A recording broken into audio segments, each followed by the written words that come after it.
Hi there, friends. Piper wants us to say hi again. Hi, Piper. Piper, what are you going to say to them today? Are we going to do an exciting art activity? Did I just wake you up from napping? She was sleeping and I took her. That's so mean. Okay, you want to do art? Want to show them the globe? Oh, here's the globe. So today or this week, we're going to be doing a super cool art activity where we're going to think about this cool place. So I wanted to show you where it is on the globe because it's far, far away from us. So we are right here in Chicago, or close to Chicago. We're going to pretend like we're getting on a plane and go.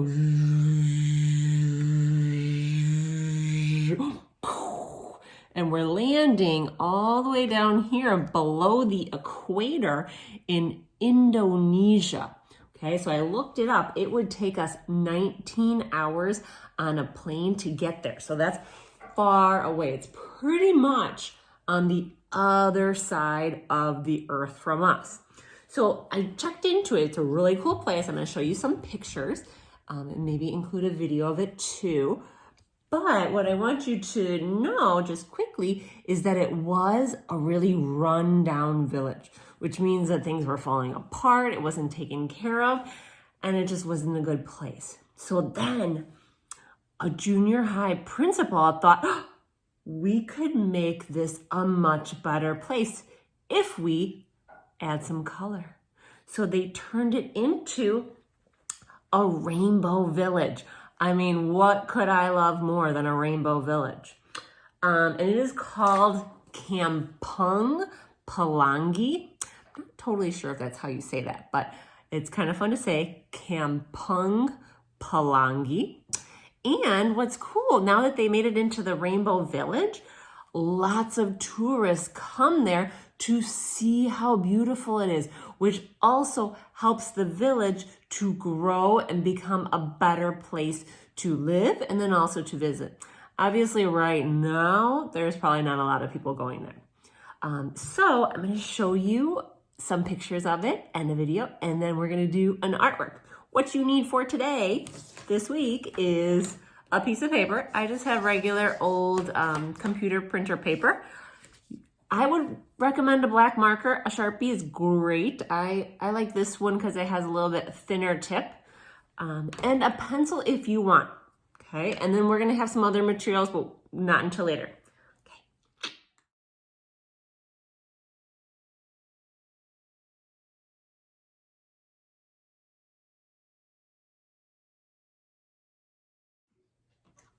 Okay, we're ready to create. Since we're not at school, you could put your name on your paper, or you don't have to. I think I'm going to put my name on my paper so I can remember and just practice that and think about being at school. Miss Alloway. Okay, we're going to start with, towards the bottom of the paper, add a square. So like I said, you can start with a pencil if you want. I'm just jumping in with my marker. Okay, now we're going to add a triangle shape to the top. And we made a little house. I'm going to add a regular old rectangle door with a little doorknob. And then maybe there's a window on top. Okay, maybe there's a little window by the door. So there is, whoopsies, one house done. Maybe I'll make it look like it was supposed to be like that. Now we're going to create a whole village. Okay, so we're going to think about this one in the front is going to be the biggest, and then it will go back and we'll get a little bit smaller. We call that foreground, middle ground, background. If things are far away, they're going to be littler. So now maybe I'll do one way back here.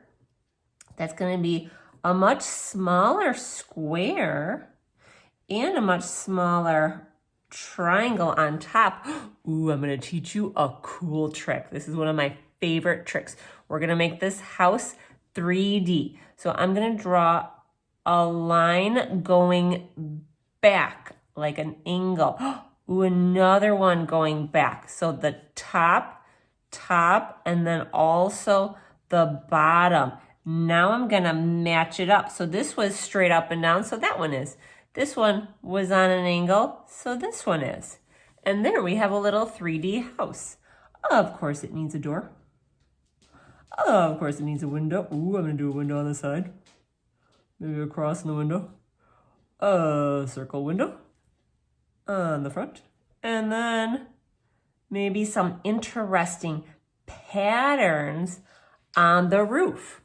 Okay, so that's gonna be my smallest. This is my biggest. So now maybe I'll do another one in the middle that's in the middle. So I'm gonna add, let's see if I can make the square a little bit bigger. They don't have to be perfect or all the same. It's better if they're different. Okay, not a perfect triangle. That's okay. So I'm going to do the same thing I did here because I want to make this one 3D also. Angle back, angle back, angle back. So we have 3 that are going back.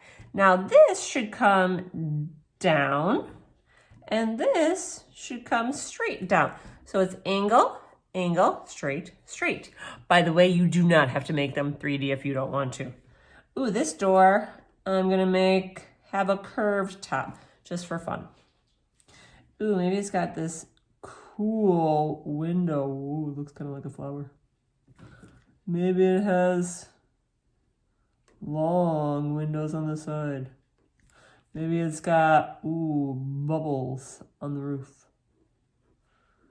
Okay, so you can add as many as you want.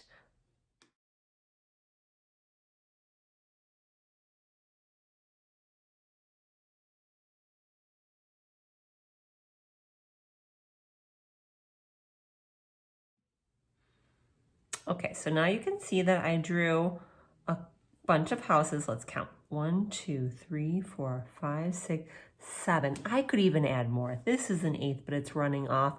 Just wanted to include the fact that sometimes things are not perfectly on the paper. And then I decided this one towards the bottom, I wanted it to be 3D also. I forgot to add a roof. I could think of different kinds of lines for my rooftop or shapes. I think I'll do wavy lines. Ooh, maybe wavy, zigzag, wavy, zigzag. Patterns are always good. I like to always add a little window on the side. Now we're thinking about this rainbow village and it kind of looks like it's on a hill. So I'm adding a line behind these to show that these are on this piece of land. Okay, these are a little further away. So I'm gonna go, ooh, wavy line, stop, ooh, wavy line, stop, because it can't go through the house. The house is in front of it. Stop. Same thing up here. Jump, jump, jump. Okay, and then I have my beautiful Rainbow Village start, my drawing. You could think of what time of day it is, morning, afternoon, nighttime. Maybe there's a sun coming up. That's what I'm gonna do. Behind that house with some sun rays. Okay, and then we're gonna add some color. Okay, time to add color, my favorite part. You can use whatever you have at home.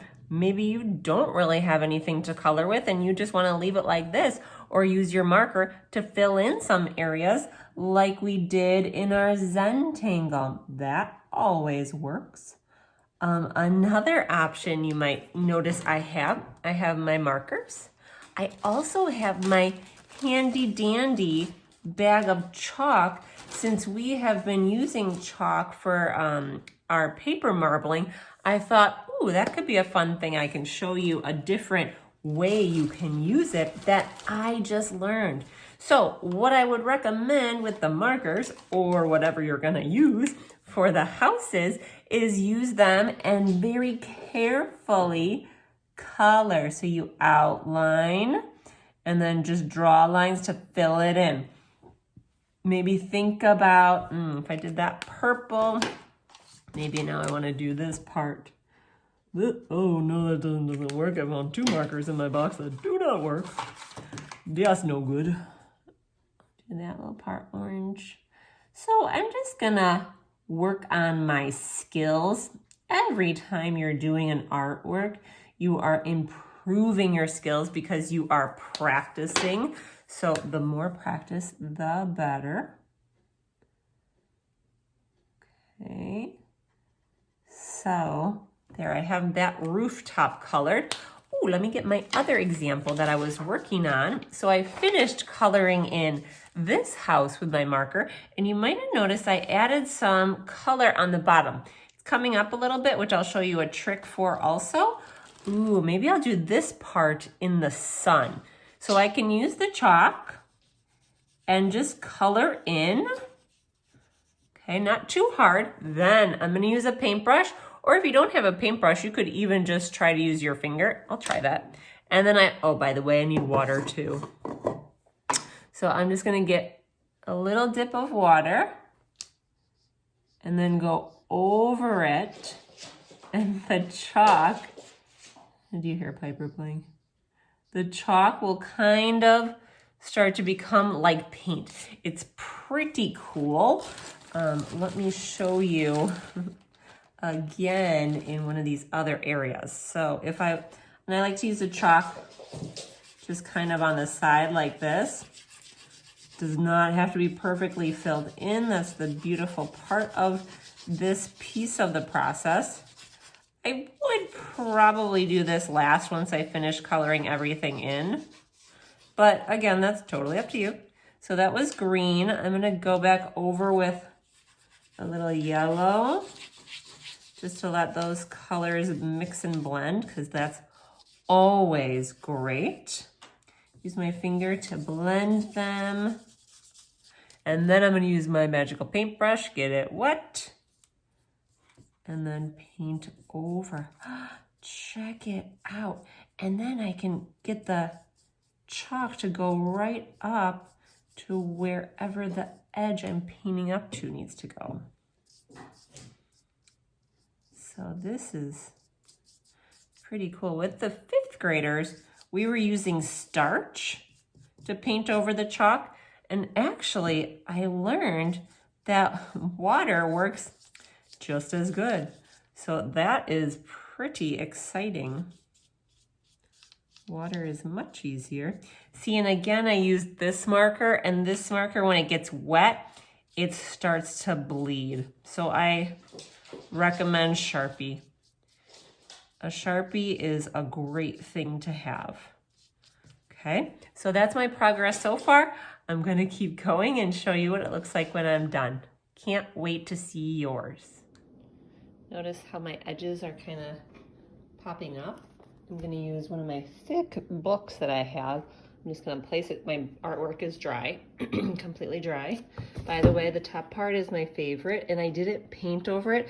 I just rubbed over the chalk, and it gives a really cool look. So you might wanna try that in one of these spots. Now I'm gonna put my book over it and just let it sit for a couple hours to flatten it.